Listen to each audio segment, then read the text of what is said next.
Hello everyone. Today we talk about how to fix the app of RetailMeNot. You will go to settings. Then we click on apps. After that you will search the app RetailMeNot and you will click. Then you will on for stop. After that you will go to storage. Then we click on clear cache.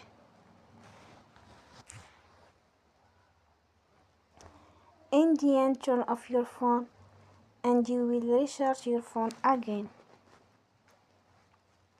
Don't forget to support us by like and subscribe. See you next time and thank you for watching.